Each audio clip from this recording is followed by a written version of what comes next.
Welcome to T-SAT. General studies పాఠ్యాంశాల్లో భాగంగా science and టెక్నాలజీలో నానో టెక్నాలజీకి సంబంధించినటువంటి అంశాలు తెలుసుకునే ప్రయత్నం చేద్దాం.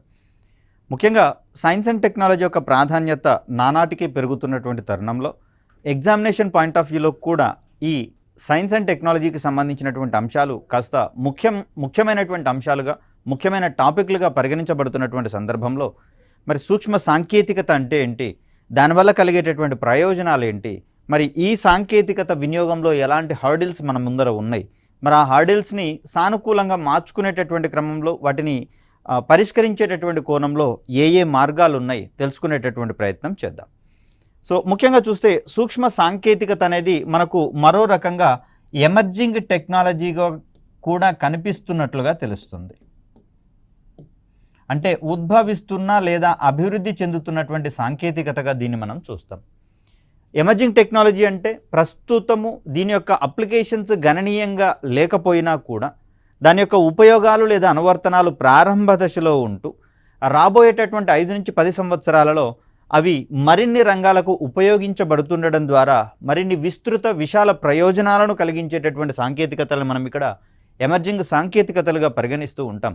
అఫ్కోర్స్ సూక్ష్మ సాంకేతికత అనేది దానికదే ఒక ప్రత్యేకమైనటువంటి శాస్త్రంగా పరిగణించబడుతున్నప్పటికీ కూడా దీని యొక్క ఉపయోగాలు ప్రస్తుతం చాలా స్వల్ప స్థాయిలో ఉన్నాయి. కొన్ని రంగాలకు మాత్రమే పరిమితమైనటువంటి ధర్మిల దీని యొక్క అప్లికేషన్స్ని మరిన్ని విస్తృతమైనటువంటి రంగాలకు, కీలకమైనటువంటి రంగాలకు అప్లై చేసేటటువంటి కోణంలో ప్రస్తుతం శాస్త్రవేత్తలు తలమునకలై ఉన్నటువంటి పరిస్థితులలో మరి రాబోయేటటువంటి 5 నుంచి 10 సంవత్సరాల కాలంలో ఇది నిస్సందేహంగా మనకు అనేకమైనటువంటి విశాల ప్రయోజనాలు అందిస్తుందనడంలో ఎలాంటి అతిశయోక్తి లేదు. మరి దానికి సంబంధించినటువంటి ప్రాథమికమైనటువంటి అంశాలను గమనిస్తూ కొన్ని కీ కాన్సెప్ట్స్ గురించి మాట్లాడుకునే ప్రయత్నం చేద్దాం. సో ఇక్కడ నానో టెక్నాలజీ అంటే ఏంటి, సూక్ష్మ సాంకేతికత అంటే ఏంటి అన్నప్పుడు దానికి సంబంధించినటువంటి ఒక నిర్దిష్టమైనటువంటి డెఫినేషన్ గురించి మనం మాట్లాడుకోవాల్సి వస్తుంది. సో దీంట్లో భాగంగా అమెరికాకు చెందినటువంటి నేషనల్ నానో టెక్నాలజీ ఇనిషియేటివ్ అనేటటువంటి ఒక కార్యాచరణ పథకంగా దీన్ని మనం చూస్తాం. వీరిచ్చినటువంటి నిర్వచనం ప్రకారము పదార్థాల యొక్క పరమాణువులు కావచ్చు, అణువులను కావచ్చు 1 నుంచి 100 నానోమీటర్ల పరిధిలో, అంటే ఆయా కొలతల మధ్యలో లేదా ఆయా పరిమాణాల మధ్యలో ఉన్నటువంటి పదార్థాల యొక్క పరమాణువుల్ని కావచ్చు, అణువుల్ని కావచ్చు నియంత్రించగలిగేటటువంటి సాంకేతికత, అదేవిధంగా వాటి లక్షణాలను అధ్యయనం చేయగలిగేటటువంటి సామర్థ్యాన్ని సూక్ష్మ సాంకేతికతగా పరిగణిస్తామని చెప్పడం జరిగింది నేషనల్ నానో టెక్నాలజీ ఇనిషియేటివ్ అనేటటువంటి ఈ కార్యాచరణ సంస్థ. మరి ఇక్కడ లక్షణాలను అధ్యయనం చేయాల్సినటువంటి అవసరం ఏంటి, అదేవిధంగా వాటిని నియంత్రించాల్సినటువంటి అవసరం ఏంటి, ఇవన్నీ మనకు సూక్ష్మ సాంకేతికతకు సంబంధించినటువంటి అంశాలను నేర్చుకున్నప్పుడు అవగతం అవడం అనేది జరుగుతుంది. మరి దాని గురించి మరికొంత విపులంగా తెలుసుకునే ప్రయత్నం చేద్దాం. సో ఇక్కడ నానో టెక్నాలజీ అనేటటువంటి పదానికి ఆరిజిన్గా మనము గ్రీకు భాష గురించి మనం మాట్లాడతాం. మరి ఈ గ్రీకు భాష నుంచి నానస్ అనేటటువంటి ఒక పదం పేరుతోటి ఇది వెలుగులోకి రావడం అనేది జరిగింది. మరి ఈ పదానికి మనకు గ్రీకు భాషలో మరుగుజ్జు అనేటటువంటి అర్థం కలదు. దీన్నే మనము డ్వార్ఫ్ అనేటటువంటి మీనింగ్ తోటి వివరిస్తాం. డ్వార్ఫ్ ప్లానెట్ అనేటటువంటిది ఒకటి ఉంది కదా. సో అలా పదార్థం యొక్క అతి సూక్ష్మ రూపము అనేటటువంటి అర్థంలో ఇక్కడ నానో అనేటటువంటి పదానికి ఉద్దేశించి మనం ఉపయోగించే ప్రయత్నం చేస్తాం. సాధారణంగా 1 మీటర్ పరిమాణంలో 1000 మిలియన్వ వంతుని మనం ఇక్కడ నానోమీటర్గా డిఫైన్ చేసేటటువంటి ప్రయత్నం చేస్తాం, లేదా 1 మీటర్లో బిలియన్వ వంతు పరిమాణాన్ని మనం నానోమీటర్గా వివరించేటటువంటి ప్రయత్నం చేస్తాం. సో ఇక్కడ నానోమీటర్ అనేది ఒక ఉప ప్రమాణంగా మనకు కనిపిస్తుంది. నానోమీటర్ ఈజ్ ఈక్వల్ టు 1/1000 మిలియన్లు ఎందులో మీటర్లు అని చెప్తున్నాం. సో ఇదే 1 NM ఈజ్ ఈక్వల్ టు మనకు 1/బిలియన్. ఇది దేనిలో 1 మీటర్కు సంబంధించి. 1 మీటర్లో 1000 మిలియన్ల వంతుని మనం నానోమీటర్గా చెప్తూ ఉన్నాం. 1 మీటర్లో బిలియన్వ వంతుని మనం ఒక నానోమీటర్గా వివరించుకునేటటువంటి ప్రయత్నం చేస్తున్నాం. మరి దీన్ని ఎక్స్పోనెన్షియల్ ఫామ్ని కనుక మనం గమనిస్తే 1 నానోమీటర్ ఈజ్ ఈక్వల్ టు మనకు 1/10⁹ మీటర్లుగా దీన్ని మనం చూస్తాం, లేదా దీన్ని మనము 10⁻⁻⁹ మీటర్స్గా మనం చూస్తాం. ఇక సెంటీమీటర్స్ విషయానికి వచ్చేసరికల్లా దీన్ని 10² అని రాస్తాం కాబట్టి ఈ సందర్భంలో మనకు 10⁻⁻7 సెంటీమీటర్స్గా మనకు నానోమీటర్ అనేది కనిపిస్తుంది. మరి ఈ సందర్భంలో నానోమీటర్ అనేది ఒక ఉపగుణిజ దూరానికి సంబంధించినటువంటి ఉప ప్రమాణంగా మనం పేర్కొనే ప్రయత్నం చేస్తాం.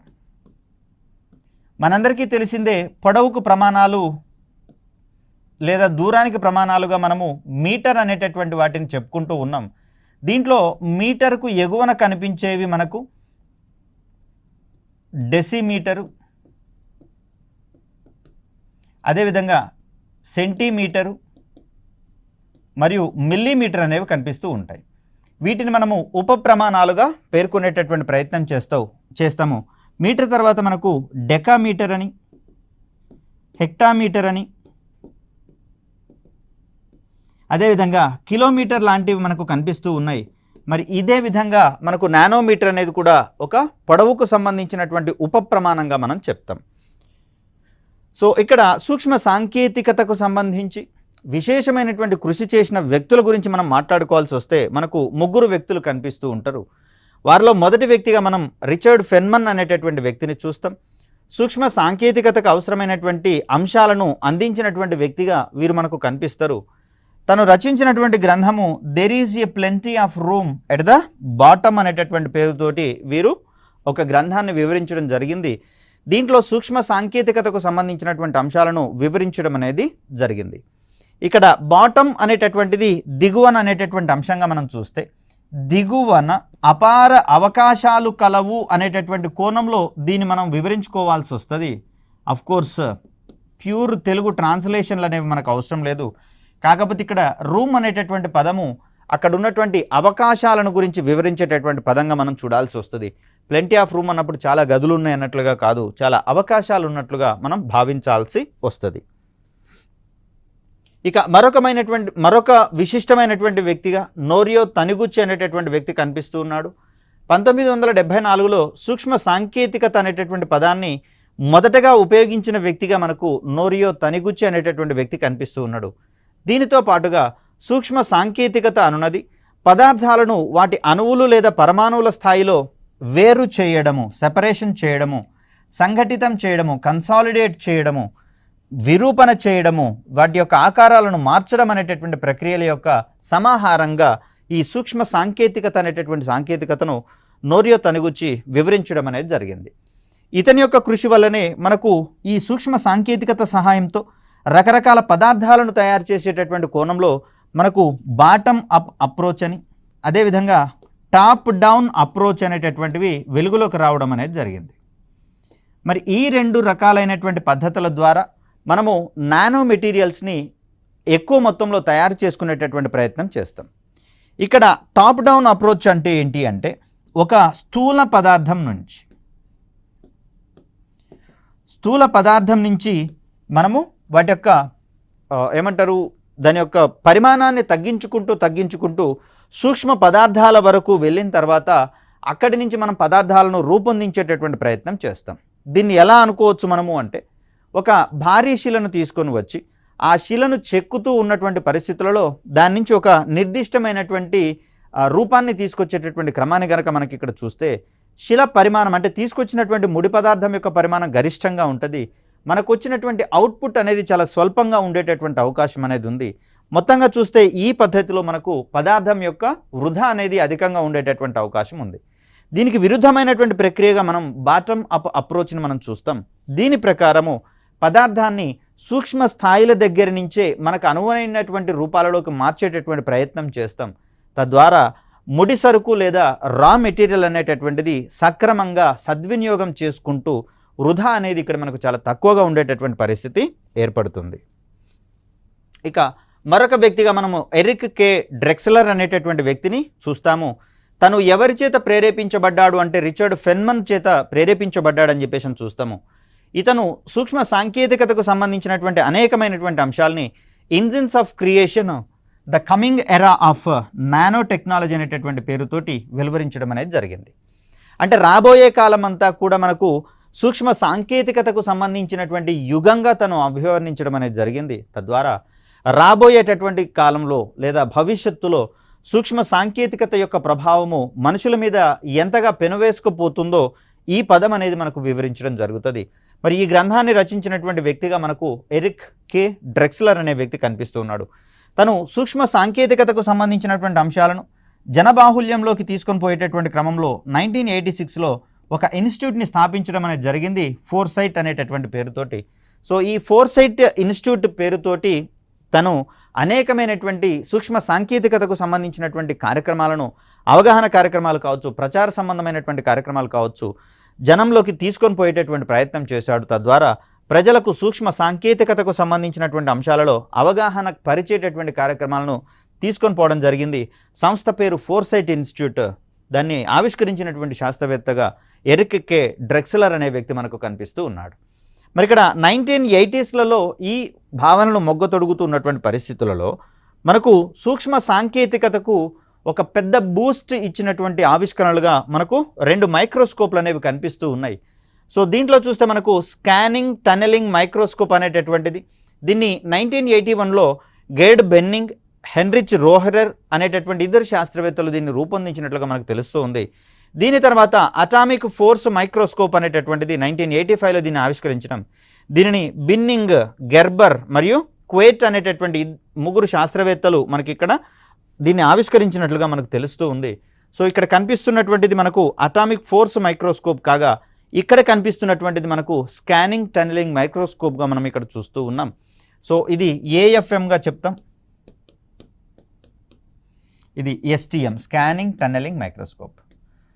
సో క్రింది వాటిలో లేదా క్రింది పటాన్ని ఏ సాంకేతికత ఉపయోగించుకుంటుంది అనేటటువంటి కోణంలో మనకు ఎలాంటి క్వశ్చన్స్ పడవు. కాకపోతే మీకున్న ప్రాథమిక అవగాహన పెంచేటటువంటి కోణంలో వీటిని మనం చూపించే ప్రయత్నం చేస్తున్నాం.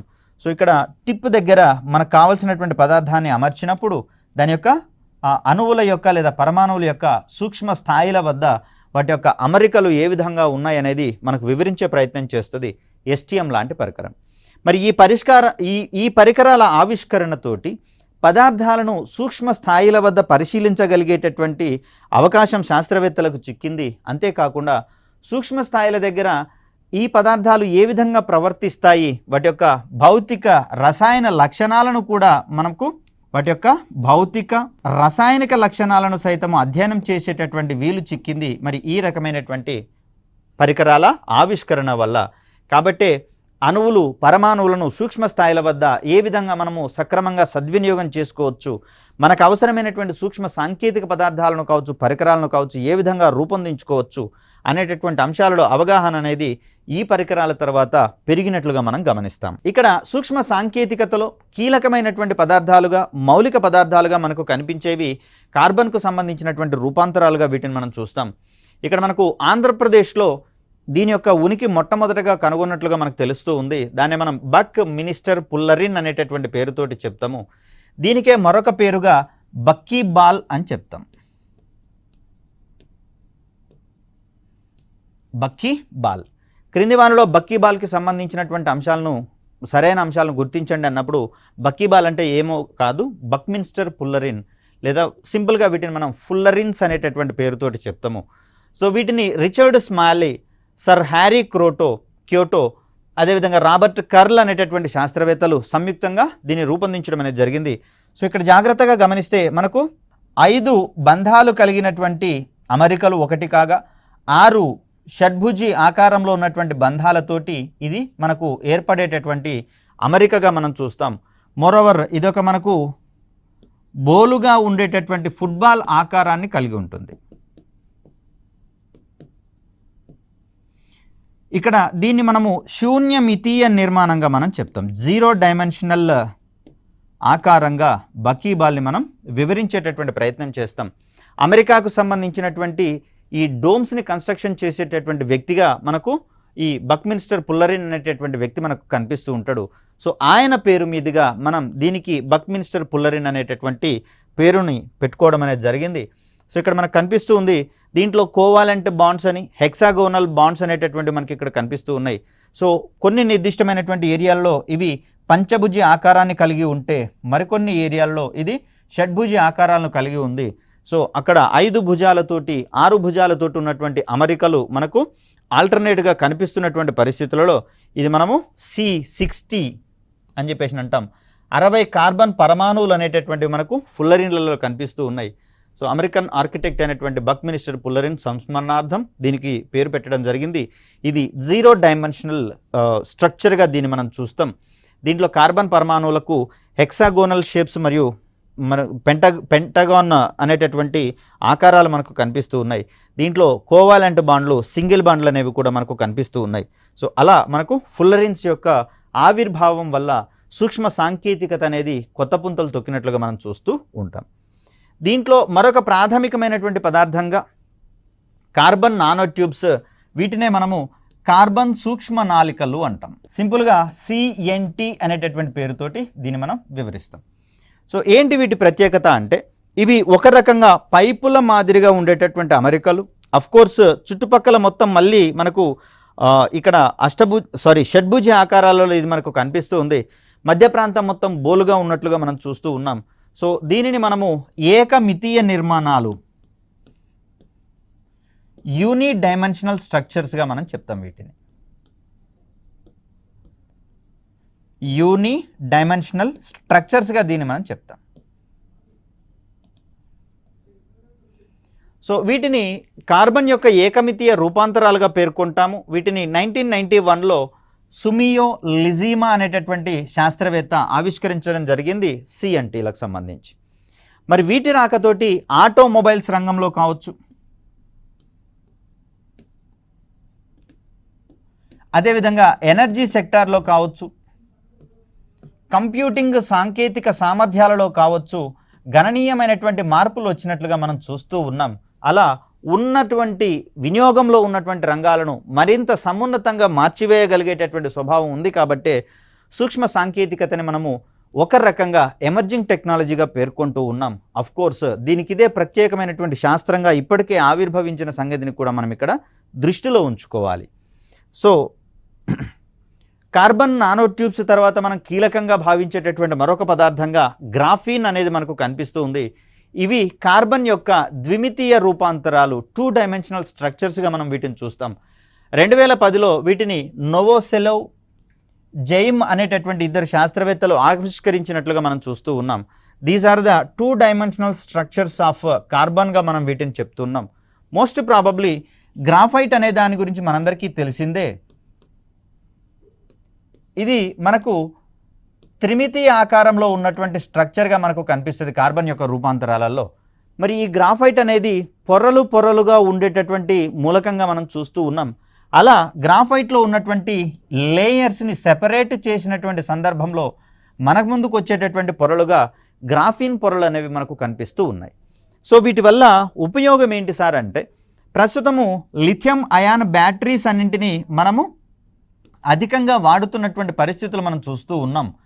మరి ఈ లిథియం అయాన్ బ్యాటరీస్కి ప్రత్యామ్నాయంగా నిలవగల బ్యాటరీస్ని రూపొందించడంలో మనకు గ్రాఫీన్ అనేది ఉపయోగపడుతున్నట్లుగా ఈ మధ్య కాలంలో కనుక్కోవడం జరిగింది. అఫ్కోర్స్ దీనికి సంబంధించినటువంటి పరిశోధనలు మరింత విస్తృతంగా జరగాల్సి ఉన్నటువంటి పరిస్థితులలో అది రాబోయేటటువంటి కొన్ని దశాబ్దాలలో మనకు వినియోగంలోకి వచ్చేటటువంటి అవకాశం ఉంది. ఏంటి అంటే ఇక్కడ మనకు కనిపిస్తున్నటువంటి ఈ గ్రాఫీన్ యొక్క పొరల మీద నైట్రోజన్ నానో పార్టికల్స్, సూక్ష్మ స్థాయిలో ఉన్నటువంటి నైట్రోజన్ పార్టికల్స్ని డోప్ చేయడం అనేది జరుగుతుంది.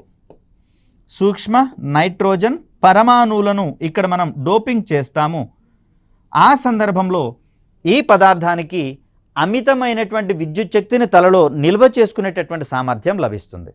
మోరోవర్ 1 గ్రాము పదార్థం నుంచి ఎంత మొత్తంలో లిథియం అయాన్ బ్యాటరీస్ అయితే విద్యుత్ శక్తిని నిల్వ చేసుకుంటాయో దానికి 3 రెట్ల పరిమాణంలో విద్యుత్ శక్తిని ఈ నైట్రోజన్ని డోప్ చేసినటువంటి, నైట్రోజన్ సూక్ష్మ పరమాణువులను డోప్ చేసినటువంటి గ్రాఫీన్ పొరలు నిల్వ చేసుకునేటటువంటి సందర్భాన్ని మనం చూస్తాం.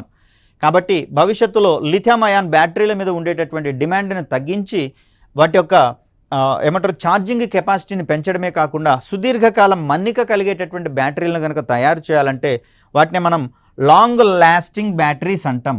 మరి ఇవి ఆవిష్కారం కావాలి అంటే మనకున్నటువంటి ఏకైక ప్రత్యామ్నాయంగా గ్రాఫీన్ అనేటటువంటిది కనిపిస్తూ ఉంది. సో దీని తర్వాత మనం చూస్తే గ్రాఫైట్కి సంబంధించి ఇవి కార్బన్ యొక్క త్రిమితీయ రూపాంతరాలుగా మనం చెప్తాం, 3D స్ట్రక్చర్గా మనం చెప్తాం.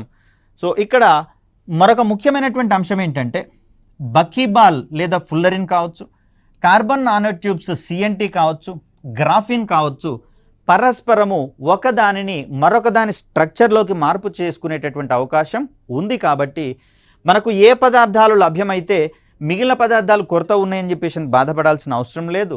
వాటిని లభించినటువంటి పదార్థాల సహాయంతో మనము రీకన్స్ట్రక్ట్ చేసుకునేటటువంటి ప్రయత్నం చేయవచ్చు. సో ఇక్కడ చూసినట్లయితే బకీబాల్ ఇక్కడ కనిపిస్తోంది, గ్రాఫిన్ అనేది మనకి ఇక్కడ కనిపిస్తోంది, CNT కార్బన్ నానో ట్యూబ్స్ అనేవి కనిపిస్తూ ఉన్నాయి. వీటిని కట్ చేసినట్లయితే ఇట్లా ఏక పొరలుగా మనకు కనిపించేటటువంటి అవకాశం ఉంది. వీటిని మనకు కావాల్సినటువంటి ఆకారాల్లోకి మార్చుకునే ధర్మాన్ని మనం చూడవచ్చు. ఇక్కడ CNTకి సంబంధించి చూస్తే కొన్ని ముఖ్యమైనటువంటి ధర్మాలను మనం మాట్లాడుకోవాల్సి వస్తుంది.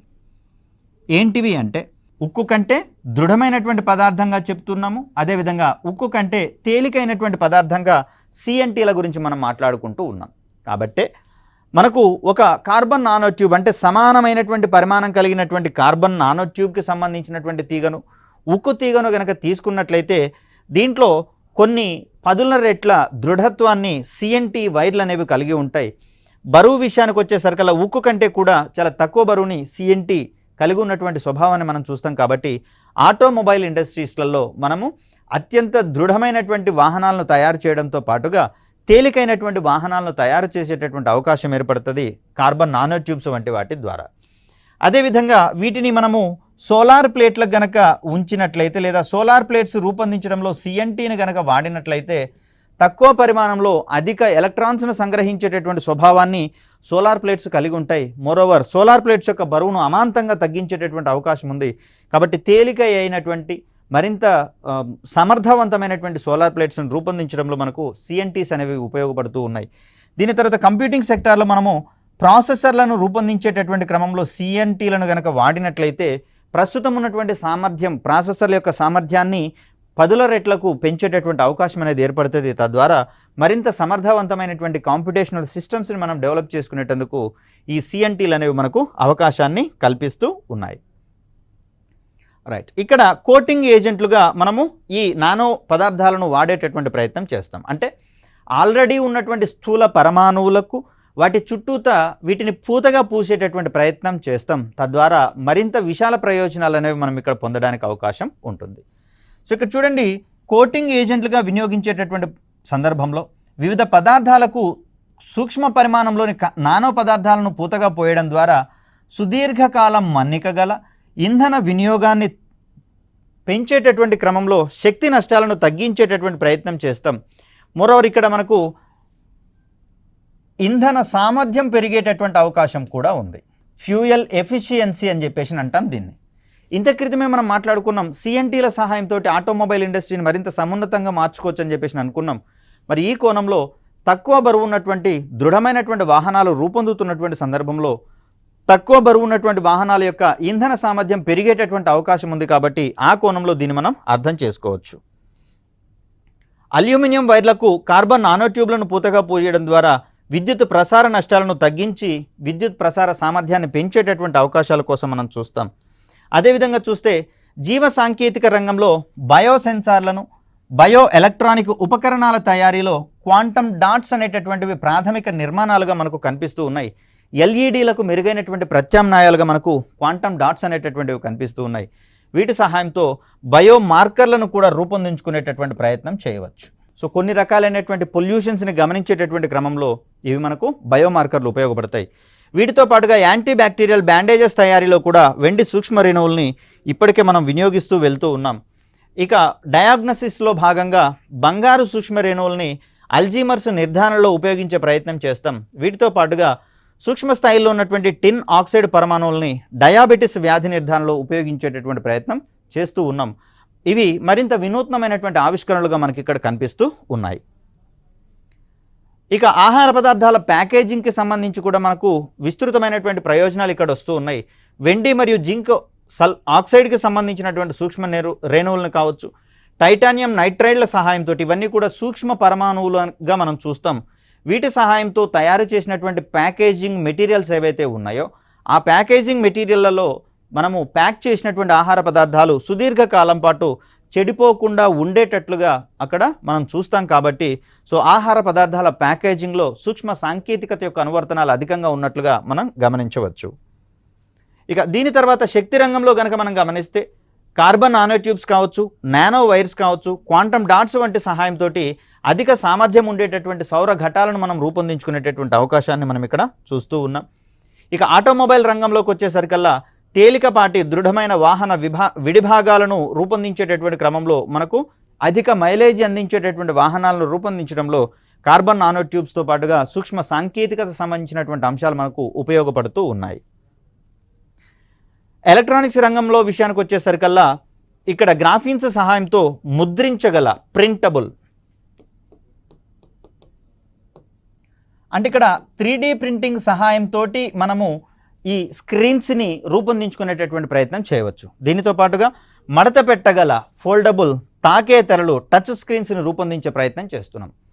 మరి ముద్రించగల తెరలతోటి ఉపయోగం ఏంటి అంటే తక్కువ సమయంలో ఇక్కడ రా మెటీరియల్ని ఎక్కువగా వృధా చేయకుండా మనం వాటిని సమర్థవంతంగా 3D ప్రింటింగ్ సాంకేతికతతోటి రూపొందించుకునేటటువంటి ప్రయత్నం చేయవచ్చు. తద్వారా కనిష్ట శక్తి వినియోగంతో నాణ్యమైనటువంటి చిత్రాలను అందించేటటువంటి టచ్ స్క్రీన్స్ అనేటటువంటివి మన ముందుకు రావడం జరుగుతుంది ఎలక్ట్రానిక్స్ రంగంలో సూక్ష్మ సాంకేతికతను ఉపయోగించినటువంటి సందర్భంలో.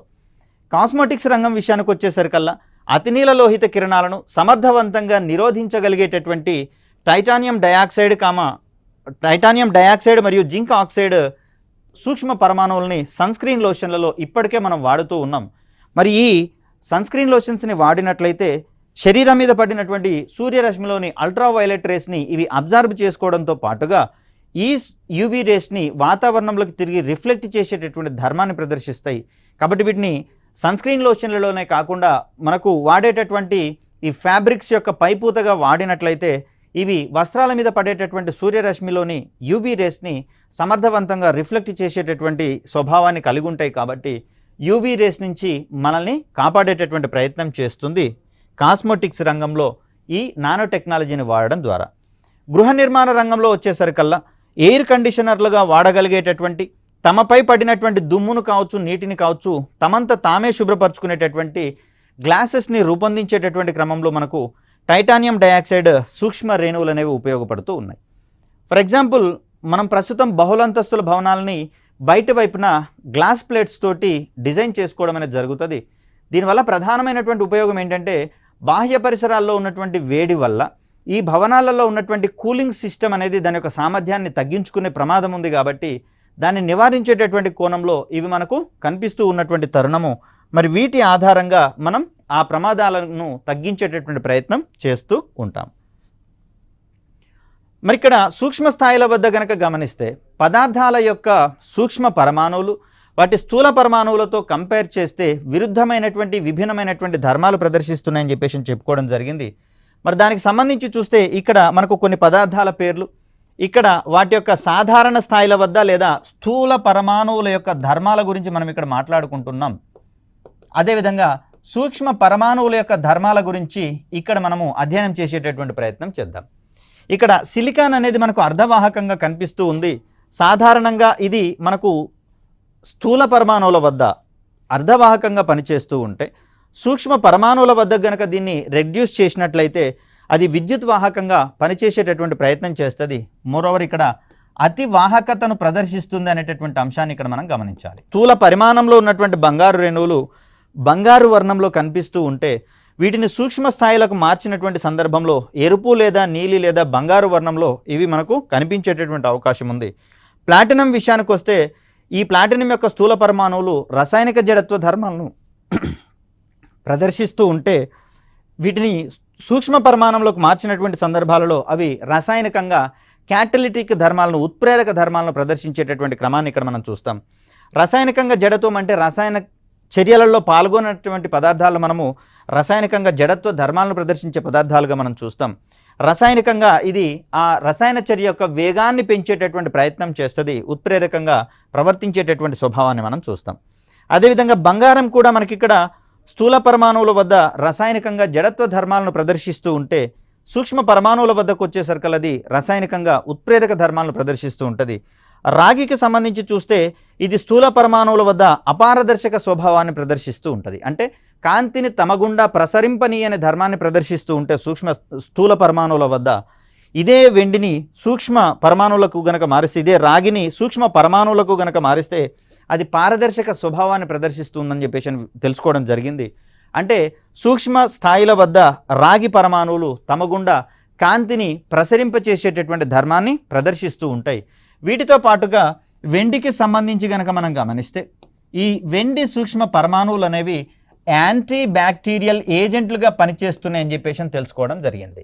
యాంటీ బ్యాక్టీరియల్ ఏజెంట్స్గా ఇవి పనిచేస్తున్నటువంటి తరుణంలో మరి ఈ యాంటీ బ్యాక్టీరియల్ ఏజెంట్స్ అనేవి పనికి వచ్చేటటువంటి బ్యాక్టీరియాను కూడా చంపుతున్నటువంటి పరిస్థితులలో మరి ఇక్కడ వెండికి సంబంధించి కావచ్చు, ఇతర పదార్థాలకు సంబంధించి కావచ్చు, సూక్ష్మ సాంకేతికత స్థాయిలలోకి వాటిని కనుక రెడ్యూస్ చేసినటువంటి పరిస్థితులలో ఆ పదార్థాల యొక్క భౌతిక రసాయనిక ధర్మాలను క్షుణ్ణంగా పరిశీలించడంతో పాటుగా అవి మనకు చేసేటటువంటి ప్రయోజనాల గురించి మరింత విస్తృతమైనటువంటి ప్రాథమిక పరిశోధనలు చేయించాల్సి వస్తుంది. కాబట్టి ఆ కోణంలోనే భారత్లో 2007లో మనకు సూక్ష్మ సాంకేతిక మిషన్ అనేది ఏర్పాటు చేసుకోవడం జరిగింది. దీని సహాయంతో సూక్ష్మ సాంకేతిక రంగంలో టాప్ 3 అగ్రదేశాల జాబితాలోకి సూక్ష్మ సాంకేతిక రంగంలో భారత్ను నిలబెట్టేటటువంటి కోణంలో మనకు సూక్ష్మ సాంకేతిక మిషన్ అనేది పనిచేస్తూ ఉంటుంది.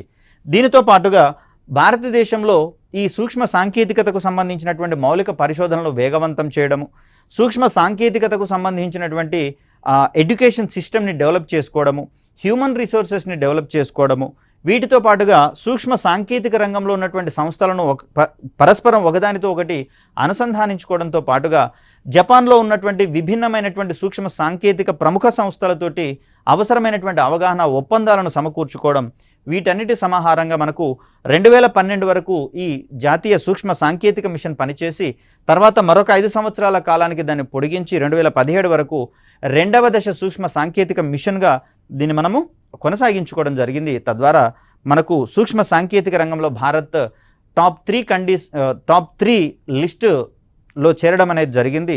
ఇది సూక్ష్మ సాంకేతిక రంగంలో భారత్ సాధించినటువంటి ఒక ప్రముఖమైనటువంటి అంశంగా మనం చూస్తాం. దీనితో పాటుగా ఐఐసిటి వంటి సంస్థలు, అదేవిధంగా ఐఐటి ముంబై లాంటి సంస్థలు, మనకు ఐఐటి మద్రాస్ లాంటి సంస్థలు ఇక్కడ జలంలో ఉన్నటువంటి నీళ్లలో ఉన్నటువంటి కాలుష్య కారకాలను సమర్థవంతంగా వడకట్టగలిగేటటువంటి వడపోత సాంకేతికతలను అవి ప్రముఖంగా అభివృద్ధి చెందించడం జరిగింది. మరి సూక్ష్మ సాంకేతికత సహాయంతో అనేకమైనటువంటి మొండి సమస్యలకు చవకైనటువంటి పరిష్కార మార్గాలు అనేవి మనకి ఇక్కడ కలుగుతూ ఉన్నాయి. కాబట్టి సూక్ష్మ సాంకేతికత సంబంధించినటువంటి అంశాలు భవిష్యత్తులో మరిన్ని రంగాలకు విస్తరించేటటువంటి అవకాశం ఉంది. తద్వారా అధిక ప్రయోజనాలు పొందేటటువంటి అవకాశాలు కూడా మన ముందున్నటువంటి ధర్మిల ఇది ఒక ఎమర్జింగ్ టెక్నాలజీగాను, ఒక ప్రత్యేకమైనటువంటి శాస్త్రంగాను మన ముందు ఉన్నటువంటి అంశాన్ని ఇక్కడ మనం గమనించాలి. రాబోయే వీడియోలో మరికొన్ని అంశాల గురించి మాట్లాడుకునే ప్రయత్నం చేద్దాం. Thank you.